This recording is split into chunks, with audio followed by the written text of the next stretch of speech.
Most AI coaches teach what they read in a course. I built my system on myself first. For weeks, I bought AI tools that didn't talk to each other. I tried prompt frameworks that fell apart, set up routines that nobody actually used. I'd build something on Sunday, and by Wednesday it broke. By Friday, I was back to doing things the old way. Then I started over.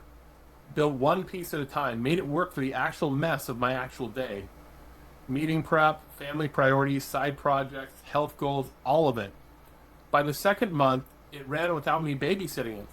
I'm not selling you a theory, I'm selling you the working version of what I survived to build. The version where someone already paid the cost. Let me show you. You'll see if it fits your unique situation.